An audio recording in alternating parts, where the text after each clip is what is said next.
নমস্কার, আপনাদের সবাইকে ওয়েলকাম জানাচ্ছি আমার এই কুকিং অ্যা একটা চ্যানেলে। আর আজকের যেই রেসিপিটা আপনাদের সবার সামনে আমি নিয়ে এসেছি সেটা ২-৩ টে বিশেষত্ব আছে। একটা হচ্ছে উইন্টার সিজনে একটু গুড়ের কোনো কিছু ফ্লেভার এলে খুব ভালো লাগে। সেকেন্ডলি যখন আপনার অনেক দুধ বেঁচে যাবে বা আপনি কি করবেন বুঝতে পারেন, কোনো রকম একটা মিষ্টি করতে ইচ্ছে করছে বা খেতে ইচ্ছে করছে, ঝটপট এই রেসিপিটা বানিয়ে নেবেন, দেখবেন খুবই সুস্বাদু হয় এই রেসিপিটা। জেনারেলি আমরা বাইরের থেকে কালাকাঁদ কিনে খাই। আজকে আমি হোমমেড কালাকাঁদ বানানো আপনাদের সামনে একটু নিয়ে আসার চেষ্টা করছি। আমি যেই ধরনের বানাই, এটা একটা দানেদার কালাকাঁদ।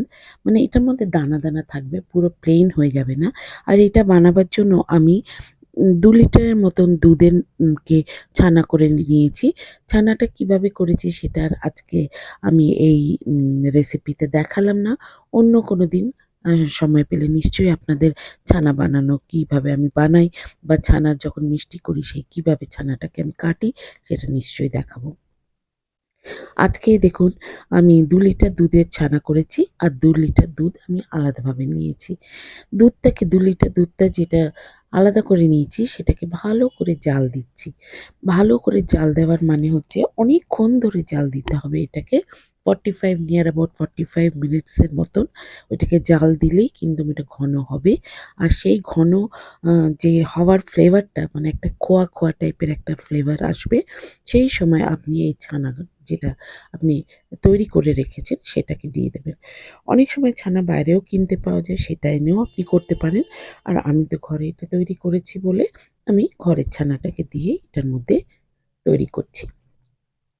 যখন অনেকটা এমনি ধরনের সময় চলে আসবে, অনেকটাই মজে গেল আপনার দুধটা আর ছানাটাকেও আপনি দিয়ে দিয়েছেন, সেই সময় আপনি যদি গুড় দিয়ে বানান তাহলে গুড়টা দেবেন। আর যদি চিনি দিয়ে বানান তাহলে চিনিটা এই সময় আপনি দিয়ে দেবেন। চিনি আর গুড় মিলিয়েও আমি দিয়েছি এটার মধ্যে আজকে।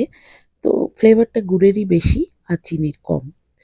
আর দেখুন এটার মধ্যে বেশি কিছু দেওয়ার দরকার পড়ে না। শুধু কিছুটা এলাচ গুঁড়ো। এলাচ গুঁড়োটা আপনি ততটাই দেবেন যতটা আপনার দুধ থাকবে বা পরিমাণটা যতটা নেবেন। যদি কম পরিমাণের করেন ৩-৪ টে ভালো এলাচ পাউডার করে নিলেই হবে। আর যদি পরিমাণটা একটু বেশি থাকে তাহলে ৬-৭ টা এলাচ আপনি নিয়ে নেবেন। সেটাকে ভালো করে হামলদিস্তা হোক বা এমনি আ পিষে হোক আপনি ওটাকে এমনি এই সময় দিয়ে দেবেন। যখন অনেকটা খোয়ার মতন হয়ে যাবে, ঘন হয়ে যাবে আপনার দুধটা, তখন দিয়ে দেবেন।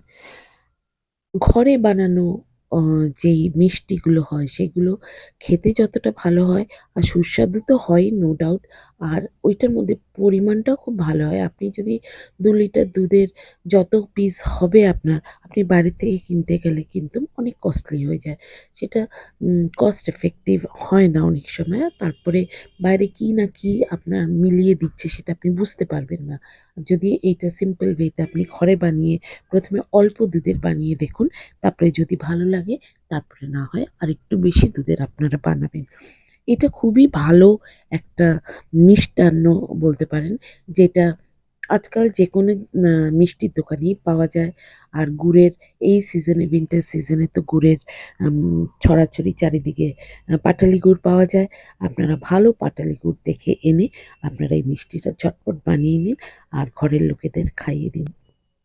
লাস্টে আমি কি করি, অনেক সময় অনেকে কর্নফ্লাওয়ার দেয়। আমি একটু গুঁড়ো দুধের মধ্যে আমি কিছুটা আটার গুঁড়ো যেটা হয় সেটা বাজারে পাওয়া যায়, সেটা দিই। কর্নফ্লাওয়ারও দিতে পারেন, তাতেও কোনো অসুবিধা নেই। তাতে দেখবেন এটা দেওয়ার পর অনেকটাই টেনে আনছে আপনার যে বাকি দুধটা থাকলো সেটা।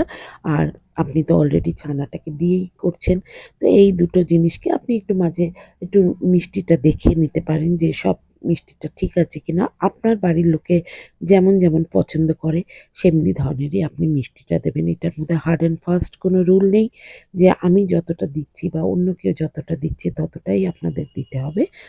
এমনিভাবে অনেকক্ষণ ধরে নাড়াচাড়া করার পর দেখুন অনেকটাই ড্রাই হয়ে গেছে। ড্রাই হয়ে যাওয়ার পর কিছুক্ষণ রাখার পর স্ট্যান্ডিং এসে রাখার পর আপনি আপনারা একটা পাত্রের মধ্যে ওইটাকে একটু বাটার বা ঘি হাতে বা একটু তেল, সাদা তেল ছড়িয়ে তারপরে এই মিশ্রণটাকে ওটার মধ্যে ঢেলে নেবেন। যেমন আমরা সুজি করি বা যেমন আমরা উম নারকেলের নাড়ু করি, সেই সময় যেমনভাবে আমরা ওইটাকে করি, এটা অনেকে অনেক রকম শেপে দেয়। অনেকে গোল আকারে করে, অনেকে এমনিই রাখে। আমি যেমন একটা স্কোয়ার টাইপের একটা শেপ দিচ্ছি। আপনারা যেমনভাবে ইচ্ছে সেমনিভাবেই করতে পারেন। এইটা কোনো কম্পালসারি কিছু না যে আমি যেমনভাবে করছি সেমনিভাবেই আপনাকে করতে হবে। জাস্ট একটা আইডিয়া দিয়ে দিলাম। আপনারা নিশ্চয়ই বাড়ির লোকদের এটা বানিয়ে খাওয়াবেন আর আপনি নিজেও খাবেন। খুব ভালো লাগবে। খুবই সুস্বাদু একটা রেসিপি। আর দেখুন আমি কিছুক্ষণ এটা একভাবে রেখে ওইটাকে আমি কেটে নিয়েছি। তারপরে কিছুক্ষণ পরে আমি অন্য সাইডেও কেটে নিচ্ছি। আর এই কাটাটা সম্পূর্ণ ডিপেন্ড করছে আপনি আ কতজনের জন্য বানাচ্ছেন বা করছেন। আমি যেমন এটার মধ্যে মোটামুটি আ 10 to 15 পিস হয়ে গেছে। হ্যাঁ? আর এর থেকে বড় পিসও করতে পারেন, আবার এর থেকে ছোট পিসও যদি আপনি চান করতে পারেন। আমরা সুজি-টুজি যেমনভাবে কাটি ঠিক অমনিভাবেই প্লেটের মধ্যে নিয়ে আমি এটাকে কেটে নিচ্ছি। এবার শুধু কাটাটাই মেইন না।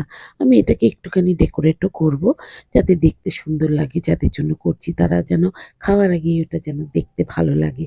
সেটা আপনারাও মাথায় রাখবেন। যেকোনো রেসিপি আপনারা করবেন, দেখবেন যে ওইটা সাজানোটার উপরেও কিন্তু একটুখানি ৫ মিনিট সময় দেবেন। তাহলে আপনার মনটাও খুব ভালো লাগবে। আর যাদের জন্য বানাচ্ছেন তাদেরও দেখে বা খেয়ে খুব ভালো লাগবে। আর আপনারা সবাই ভালো থাকবেন, সুস্থ থাকবেন আর ভালো, ভালো খাবেন, ভালো, ভালো খাওয়াবেন, রান্না করবেন। আর আর এর থেকে বেশি কি বলবো? আমি লং ভিডিও আনার চেষ্টা করছি। আপনারা দেখবেন যখনই আসবে একটুখানি যদি ভালো লাগে তাহলে লাইক আর কমেন্ট করে যাবেন। আর বেল আইকনটা প্রেস করে দেবেন যাতে আমার কোনো যদি আ রেসিপি আসে আপনাদের যদি ভালো লাগে তাহলে আপনাদের কাছে নোটিফিকেশন চলে যাবে।